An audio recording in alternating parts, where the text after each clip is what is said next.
Nearly 100 years ago, the great RMS Titanic came to rest at the bottom of the North Atlantic.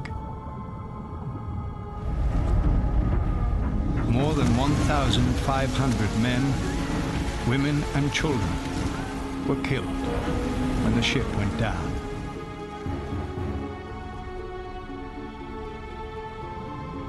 To this day, much of her destruction remains mysterious. But there are clues hidden in the cold and dark. Her torn and twisted wreckage still has a story to tell. Now, for the first time, a full-scale forensic investigation will tackle the case. An arsenal of high-tech hardware will perform a deep-sea examination.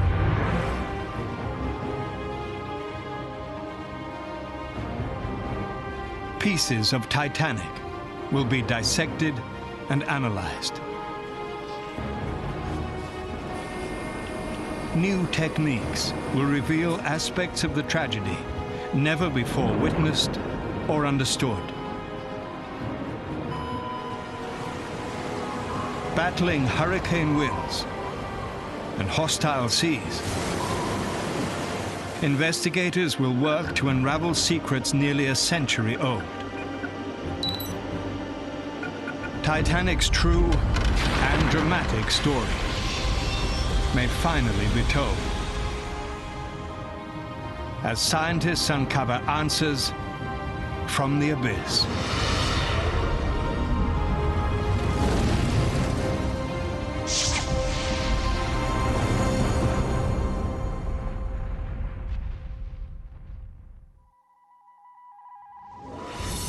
Some 300 miles off the coast of North America, in the dark waters of the Atlantic Ocean, a group of ships has come together at the Titanic site. Experts from the United States, Great Britain, Canada, and France have convened with one goal. Their mission? To conduct the first full-scale scientific investigation of the Titanic disaster. If there's any opportunity to try out this innovative technology during the first leg. We don't really know at this moment the attitude of the ship when it hit the bottom. Surprisingly, the destruction of Titanic is still mired in myth and controversy.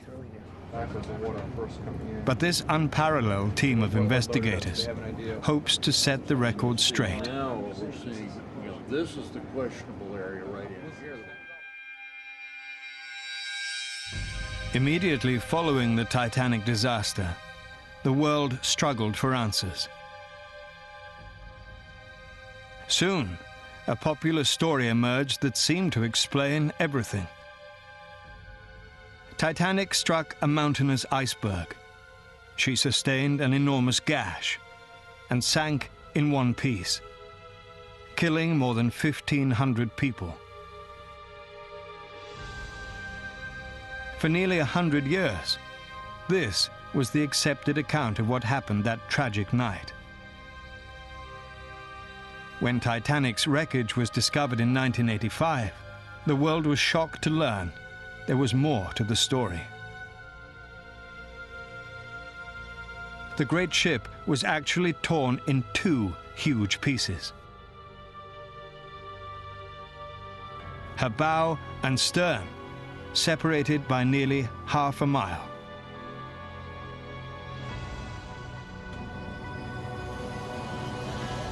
To this day, we still don't know how the ship broke and scattered across the sea floor. This group hopes to change all that. Further, there's a tremendous amount left to be learned about the Titanic.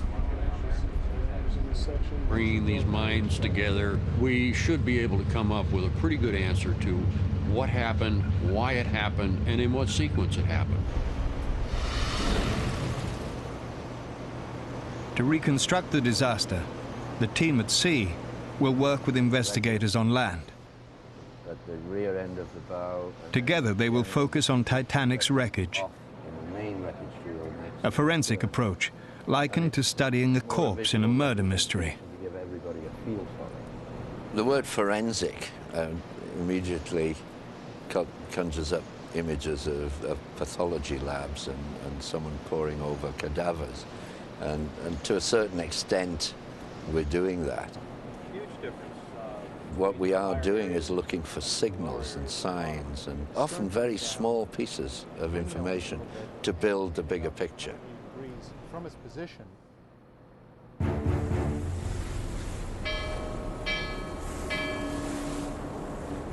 Four major events surrounding the destruction of Titanic are still shrouded in uncertainty.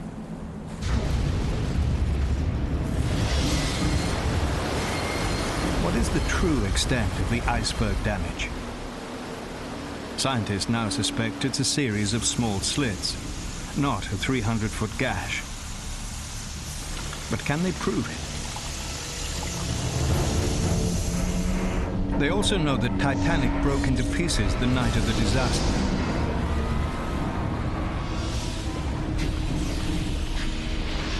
But how did this actually happen? And why?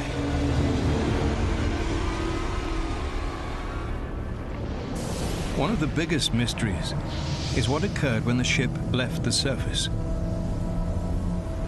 How did the bow survive the 2.5-mile descent relatively unscathed?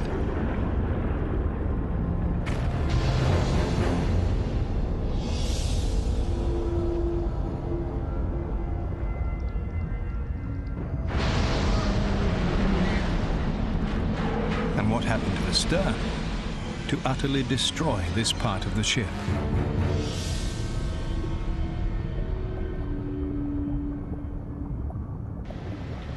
Ship's heading is 150.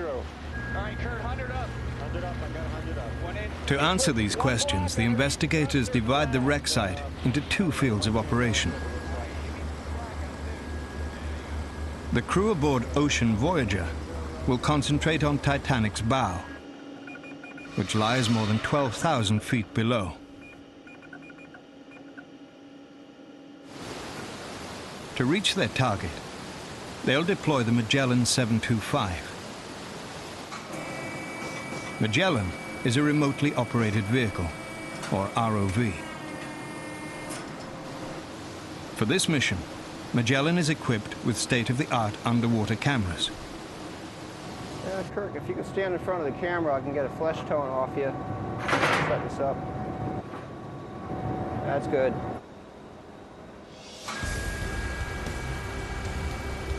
Once Magellan reaches the Titanic site, its powerful lenses will become an investigative research tool. Magellan will be able to get a very close-up look at the whole structure, at various pieces of debris down there, and be able to pick up what we hope are a lot of visual clues. We'll get detail like nobody has seen before. To launch Magellan to Titanic requires a 15-ton crane and an 8-man crew. The robot is attached to the ship by a cable thousands of feet long.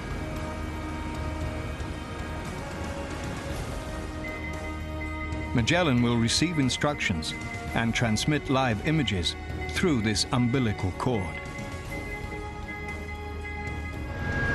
You got me all balled up. I'm all stopped. Let me know when you're close. We're close. Bring your head 90 right, 100 full up.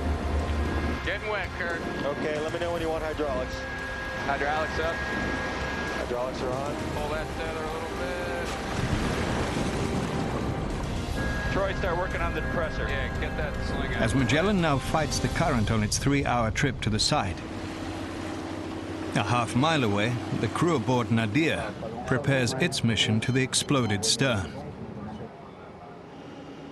Little is known about this part of the wreck.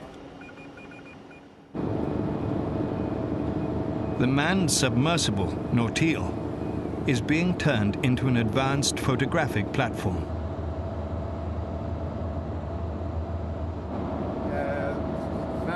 Heading up the effort is oceanographer Paul Mathias.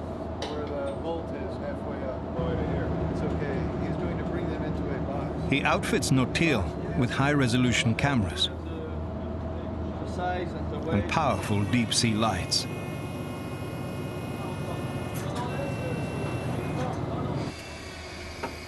Pictures of the stern wreckage will be fed into this tiny sphere and stored on computers designed for the mission.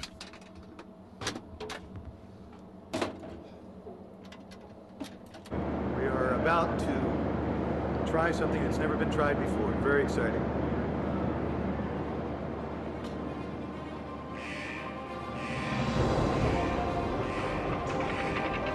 Nautil now begins her long trip to Titanic.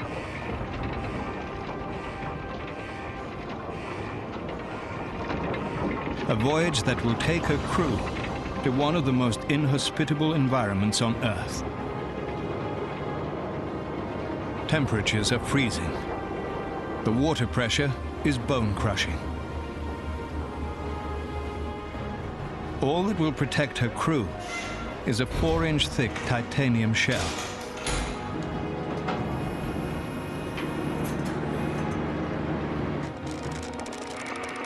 Nautil and Magellan are now underway on an historic mission. It's hoped their photographic reconnaissance will add a new chapter to understanding the Titanic disaster. In the past, ships have vanished, and it was walk away and leave it because there was nothing could be done. Now we have the technology to visit these wrecks, look at them in detail, and to understand why they failed and why they were lost. We're going to presume that you'll be coming in on the bow, on the starboard side. Aboard Ocean Voyager, Obviously, scientists meet with the Magellan team to plan their search for the actual iceberg damage. Coming in with a side shell. So we want to Bill try and Garsky see if is a there's any naval architect possibility of and a leader in the field of marine forensics. iceberg at this point in the hull. I think David Livingstone works for Harland and Wolff, the shipbuilding firm that constructed Titanic. there is a potential entry into the hull. These men want to find and photograph a section of the damage that doomed It the is a ship. rather jagged hold. There is some obstructions. When Titanic's bow struck the ocean floor, it plowed up sediment, concealing the deadly iceberg damage under a mound of mud. In 1996, scientists used sonar to peer through the silt. Their data suggest that the iceberg caused a series of thin slits that flooded and sank Titanic.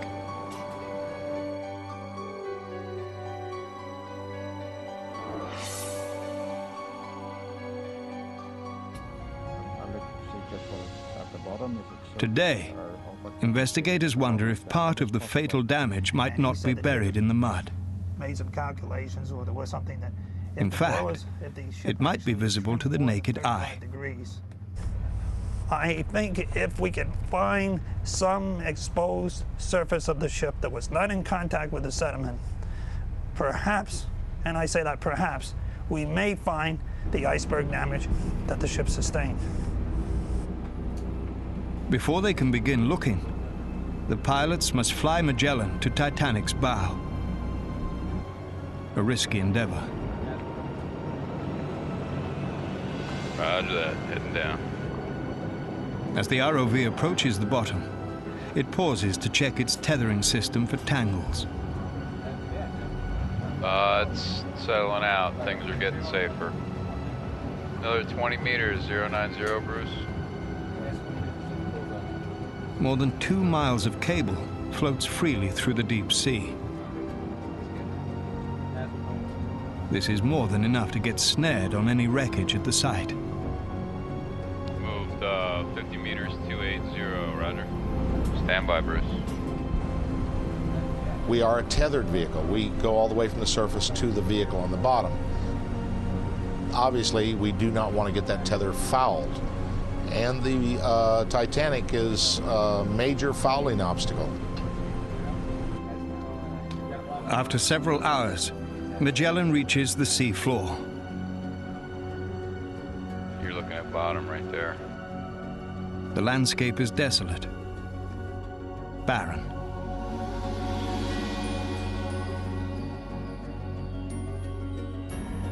Somewhere in the darkness lies a colossal structure, once 4 city blocks long and more than 100 feet high. 12 foot, dead ahead. Something's real close.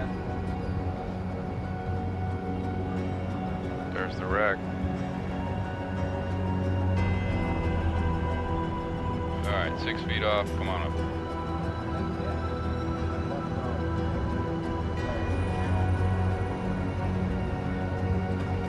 It's pretty close, don't get closer. Watch your verticals.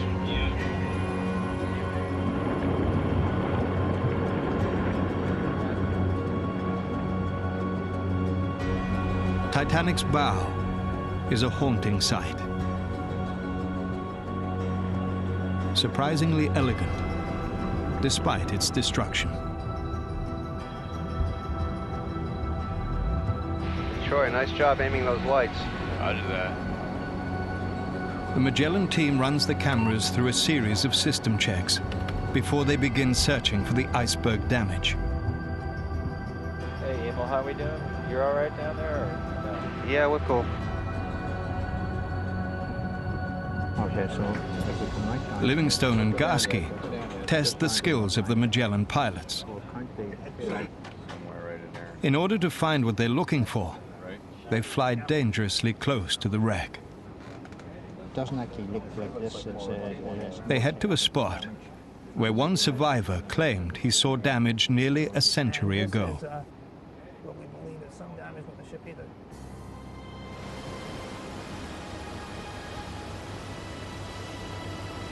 On the night of the disaster, deep below the luxurious accommodations, survivor Frederick Barrett is working in Titanic's boiler rooms. Barrett helps stoke the boilers, which supply steam power to the engines.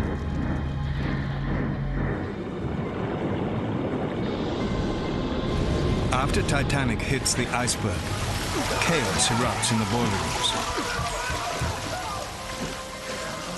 Barrett is among those who struggle to save the ship.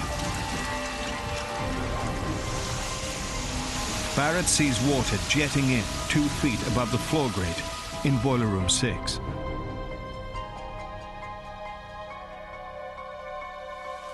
An hour later, he's forced to abandon an adjacent boiler room. A large volume of water came through. All at once, I saw a wave of foam come tearing through between the boilers, and I jumped for the escape ladder. Leading fireman, Frederick Barrett. Patiently, the team slowly combs the outside of the wreck, looking for the damage Barrett saw from inside. To pinpoint Barrett's location, the team drops down the starboard side of the ship, counting hull plates and portholes as they descend. I'm still trying to go down. Am I clear on the left? This is the only way to find the exact area described by Barrett. See how that thing comes in and out? Yeah. With every second, Magellan gets closer to the target destination. If they can find the damage, it will be the cornerstone of their investigation. After hours of searching, Bill Garsky spots something in the encrusted wreckage. It's 4 o'clock in the morning. Okay, is this the opening you're talking about? Yeah. Almost right on the mud line, there's something that looks like an open seam. Hidden near the mud is a tiny opening in Titanic's side. Yeah. Yep. Yeah, that's an open seam. You're kidding. It is? See the room? Sure is. And it's right where Frederick Barrett said it would be. It's a section of the actual iceberg damage. Okay, let's get in there real tight and frame it up. An elated team savors the discovery. You can hang there, zoom in. Yeah, there you go. I want to give credit to Stoker Barrett because he said he saw the seams open 2 feet above the floor plate, and that's where we are. Okay, Ron, request is that you get the ROV as close as you can to that opening. Upon closer inspection, the damage is telling. As suspected, it's not a puncture or a gash, but rather something more simple. A separation of steel plates. The plates should be held together by rivets, but rivets are missing. Some scientists have long suspected that rivets may have failed upon impact with the iceberg. When the iceberg came and actually hit the ship, at the seams, the rivets could be failing. And by failing, we essentially feel that what would have been happening is the heads of the rivets would have been popping off. Okay. Once they pop off, the seams can open, you can have water coming in. Okay. The question is, why would those rivets fail? Start right at this depth. Yeah. Before Magellan is called back to the surface, it scours the ocean floor looking for loose rivets. Yeah, I couldn't get more than about 20 or 30 degrees. Using the ROV's robotic arms, the pilots collect a steel sample with rivets still intact. See if I can hold still and let it clear up a little bit. Maybe get it under and just hold it up. The sample is carefully placed in a retrieval basket for the long journey back to Ocean Voyager. 7's on the cage, bending it. Backing up. Tight. Okay, you ready to pick them up? Yeah. All right, secure lights and hydraulics. Okay, lights, hydraulics down. Got enough boom. The following day, Weiss begins his work by thoroughly photographing the specimen.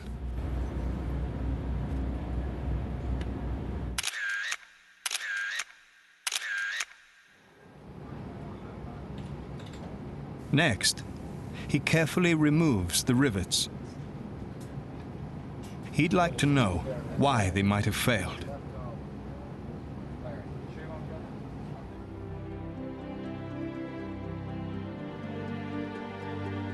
At the time of Titanic, ships were held together by rivets, not welds like they are today. It's estimated that more than 3 million rivets were used to construct Titanic. Each beam, each piece of hull plate was attached to the ship by rivets.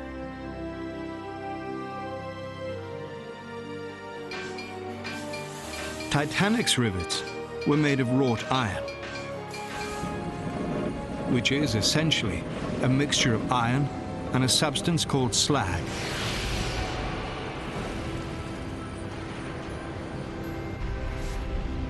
At the time, it was difficult to monitor the mixture of slag and iron.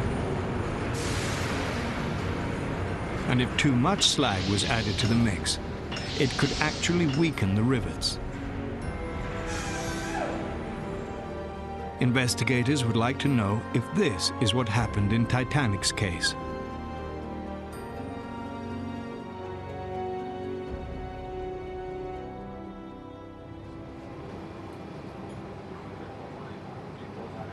In a temporary lab aboard Ocean Voyager, Tim Weiss continues the search for answers. First, he cuts a cross-section to look inside.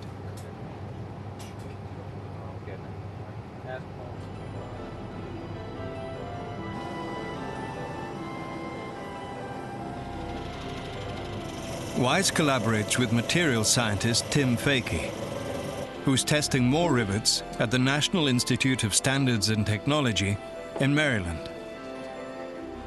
It was Fakey's past work that prompted further study of the rivets. We sectioned 2 failed rivets that were recovered in '96, and looking at them metallographically under the microscope, you could see that the rivets had too much slag. So what we wanted to do in 1998 was to get more rivets from different places on the ship. Working together, Fakey and Weiss examined rivets of all sizes, rivets used in different applications.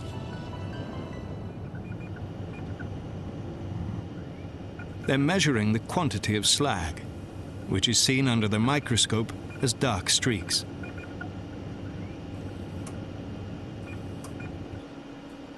Some rivets have the optimum amount of slag, and the substance appears as little round particles.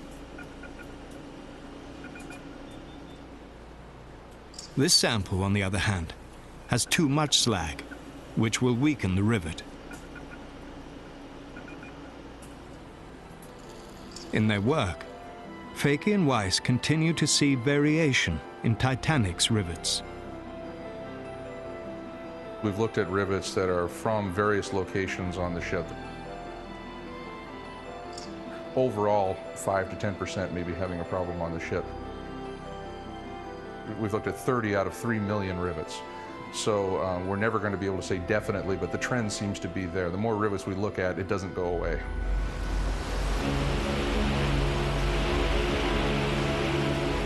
Fakey's work raises provocative questions. Were small, flawed iron rivets Titanic's Achilles heel? Or was the impact forceful enough to compromise even the strongest of rivets? We may never know for sure.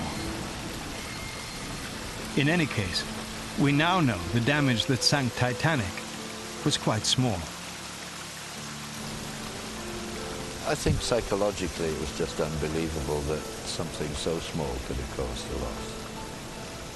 It had to be seen as catastrophic, and that was the perception of the day.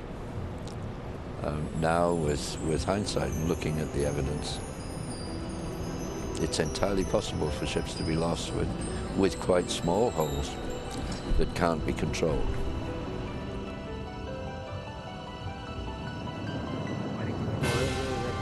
Conflicting evidence. For Bill Garsky and David Livingstone, the investigation is off to a successful start. But the work for these 2 men is far from over.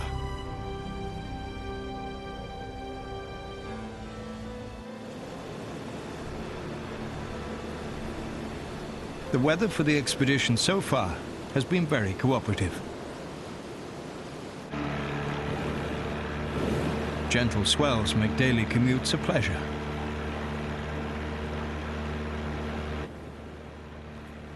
These motorized boats, called Zodiacs, are a critical link between ships at sea. Today, expedition leader George Tulloch heads to Ocean Voyager to discuss the weather that lies ahead.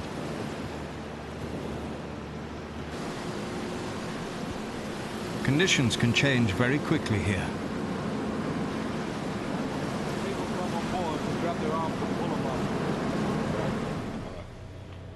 Hurricane season has officially begun, and the Titanic site lies well within a known hurricane zone. The team is keeping its eye on Hurricane Bonnie, which has the potential to hit the site with devastating force. See, this has shifted. Before it was coming. Bonnie will have to be watched closely. Has it going much further north. Deep below the surface, the conditions here are still ideal. For the past several days, Paul Mathias and the crew of Nautil have been capturing the most detailed photographic record yet of Titanic's stern. I'm going to sharpen up the exposure. I'm going to open the shutter. Nautil has the ability to move very, very precisely over the seabed, And while we're moving back and forth, we will be firing the cameras at the bottom.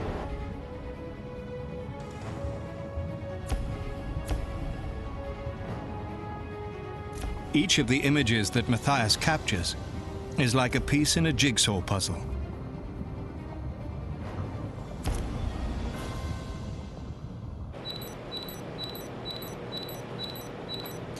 As the pictures are assembled, scientists build a unique view of the entire wreck. This process is called photomosaicing. The pictures are there to tell a story. What the mosaicing does and what the individual videos do is to reveal a story within this wreckage. And each piece has its own little story to tell. Scientists can now clearly see some historic and dramatic locations. On the stern, the third-class stairwell comes into sharper focus.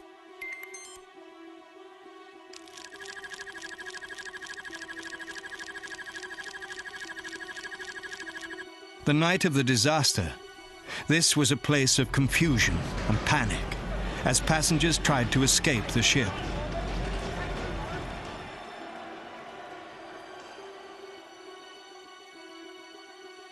Titanic's furthest aft deck also becomes more visible.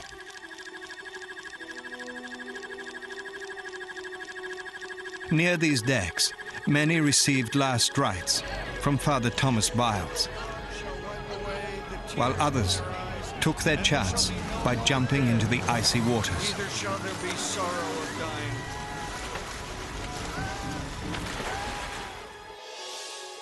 On the ship's bow section, the davits used to lower lifeboats can be seen with striking clarity.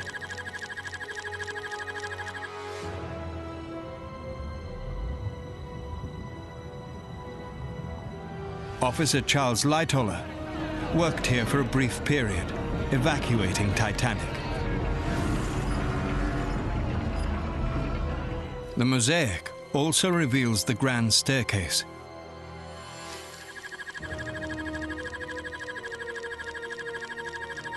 Today, it's a ghostly remnant of what it once was.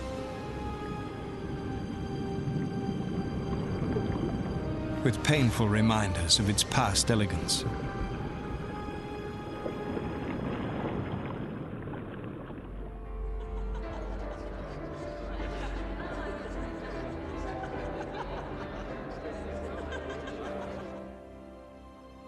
This skylight looks into Titanic's wireless room.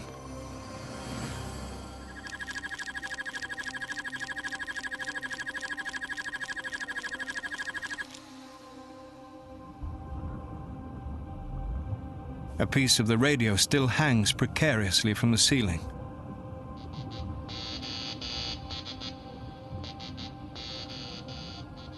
The night of the disaster, Harold Bride and Jack Phillips frantically sent out calls for help from this room until the water poured in.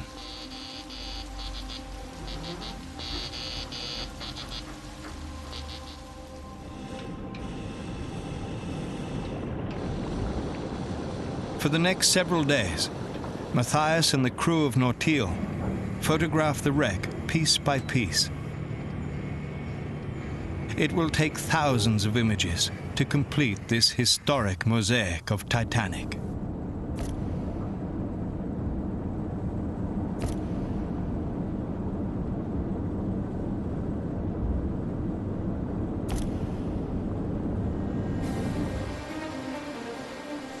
Late at night, Magellan heads back to Titanic. Yeah, wait till we get around here and get the taglines on. Investigators now turn their attention to one of the most astonishing events of the Titanic disaster. Keep that loop outboard, because it's going to go up top. The moment the great ship breaks into pieces. Can I bring up hydraulics? Just tilt that pan and tilt down. Bueno. Let me know when I'm in the water. You're in the water. Okay, bring your head 90 right. 90 right? Okay, coming right.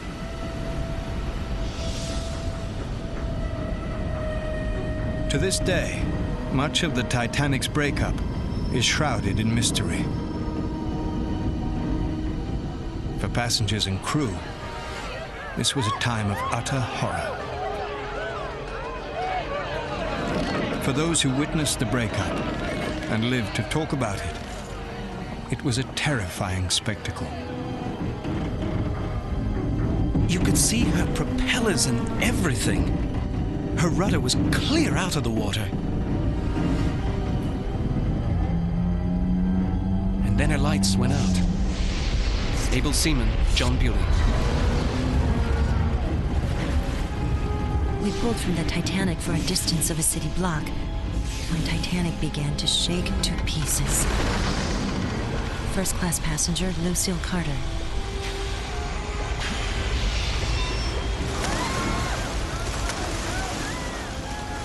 While laying on a bundle of chairs, I could see the ship split in two. There was a rain of wreckage, and a big piece of timber fell on me, striking my vest. August Weichmann.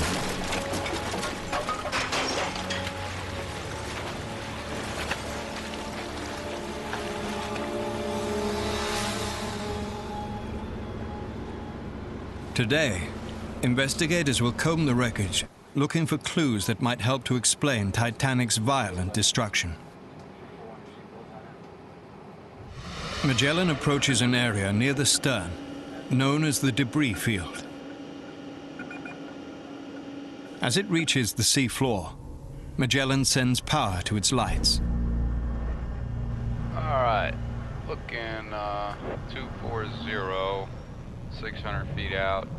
Heading is 215. Yes, we are in the south of the debris field, south of the stern. I don't know exactly at which distance, but probably 200, 300 meters or something like that. Dead ahead, 60 feet. We're coming in some stuff. The wreckage in this area is staggering. I got a nice big target at 270. Massive sections of the ship stand like giant monoliths. All right, I'm gonna get right up above these things and look down in. Okay, it's gonna take me a little while to get over there.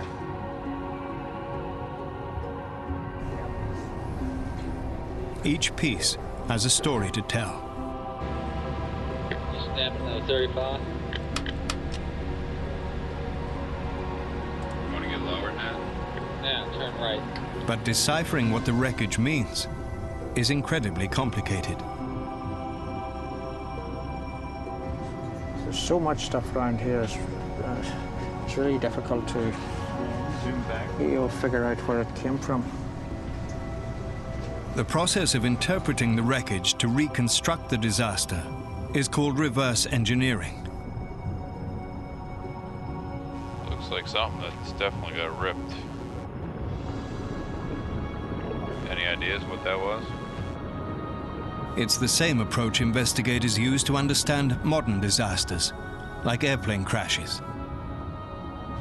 Okay, I'm just gonna pan it to the right real slow.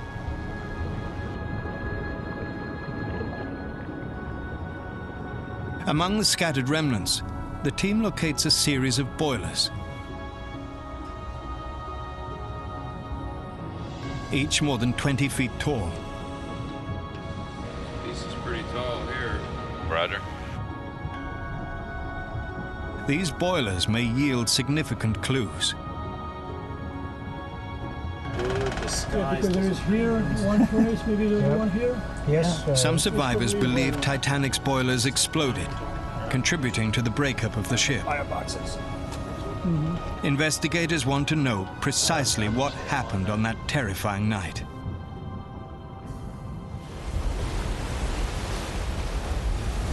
During the tragedy, as Titanic is being evacuated, some survivors say they hear the massive boilers exploding, breaking free and tumbling from the ship. While I was helping with the boats, there came explosions below deck, and the ship took an awful lunge, throwing everyone in a heap. these explosions were caused by the rushing in of the icy waters on the boilers. August Whiteman. I heard 4 distinct explosions, which we supposed were boilers. First class passenger, Mrs. Stewart White.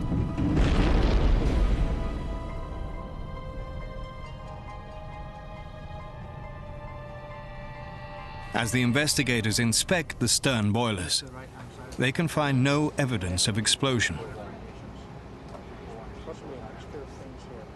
The boilers from number 1 boiler room. It's a single-sided boiler. It seems in perfect condition. Therefore, it didn't explode or implode.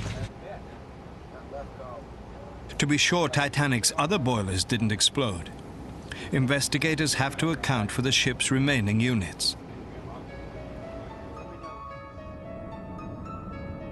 Their search takes them to the bow section, where many of the boilers were housed. The decks here have collapsed, concealing a view inside the ship. But to the team's surprise, some wreckage has slipped away. For the first time, investigators can clearly see into one of the boiler rooms. And what we found was all 5 boilers in place with no explosion damage. It gives us an indication that probably all 24 boilers that were in operation didn't explode and didn't leave their foundations. If the boilers didn't blow Titanic apart, what could have caused it to break into pieces? Investigators now turn their attention to the steel itself. Could it have been flawed, contributing to the breakup? It's a highly contested theory.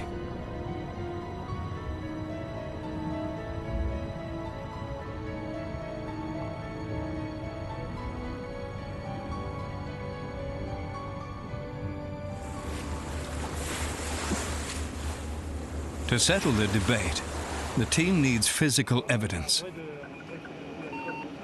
An actual section of steel that broke free from Titanic.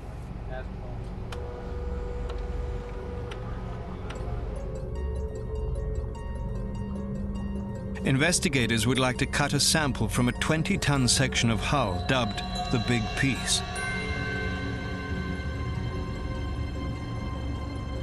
The piece is being raised as an historic artifact.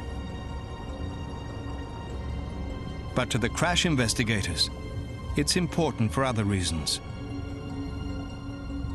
The artifact came from the starboard side of Titanic, encompassing 2 upper decks of the break region. If it is weak, it could mean much of the steel here was also brittle.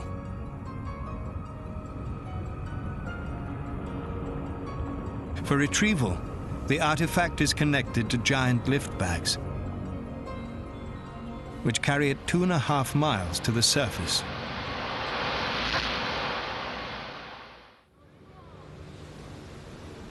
Here, salvage teams work quickly to connect the piece to the recovery ship, a bay supporter.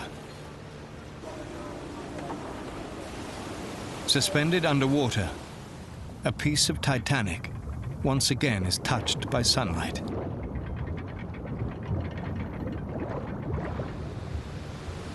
As the crew works, they're careful not to cause any damage to this historic artifact. Come on up. Bring it over to the side. Turn it around. Okay. Despite their best efforts, it's difficult to control the massive weight in high winds. After several tense hours, a section of Titanic's hull is safely secured. David Livingstone and Bill Garsky now have a tangible link to Titanic's rupture. Hey, look at this, right here. We hope to learn much more about how the Titanic broke up. And perhaps make a better explanation why the vessel is in the state she's in today. gravity feeding those days. I don't think it was. Yeah. Evac. Probably lead. As the big piece makes its way to Boston for analysis, the expedition team monitors Hurricane Bonnie, which has stalled near the Atlantic seaboard. The hurricane is pushing bad weather their way. Nervousness underlies the proverbial calm before the storm. Many of the crew take advantage of the sunshine. It's hoped that rain and rough seas are all that hit the site, and that the hurricane never gets any closer. For now, it's a tense waiting game.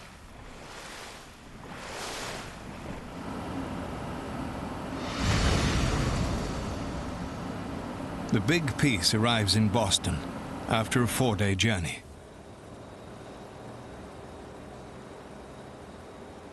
In the harbor, materials scientist Tim Fakey meets with Titanic conservator Stefan Pennick. On that side, you see a very flat edge over here, this region when we disassemble it.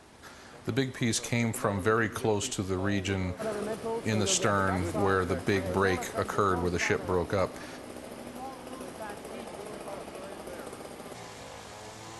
So if we have a piece of the hull from right next to the breakup, it is entirely likely that that has steel that's very similar to the steel that was actually involved in the break. This part? Can you put that on the light? The steel looks perfect. Back in his lab, Fakey prepares a sample cross-section of the steel. Using what's called a fracture toughness test, he will measure its strength.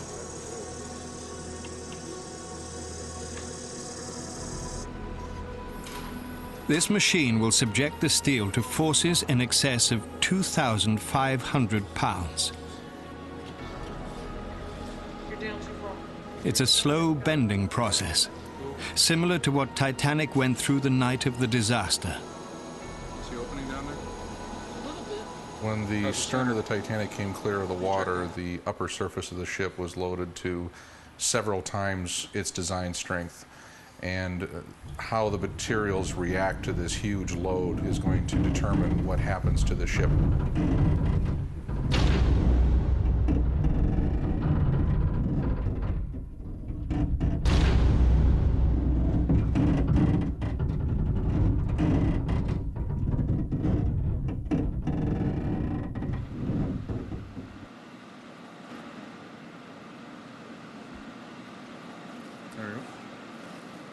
That's nice and tough.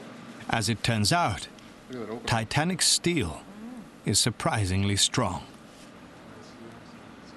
The steel shows toughness almost as good as modern steels and was actually quite adequate for the application of the Titanic. Okay, this is nice. Fakey's work has helped to settle a debate that's raged for nearly a decade. This is nice, tough material. Investigators can now say with certainty that Titanic's steel was not flawed, and it did not contribute to the breakup of the ship. Next, investigators shift their focus to another potential cause: the powerful flooding of Titanic.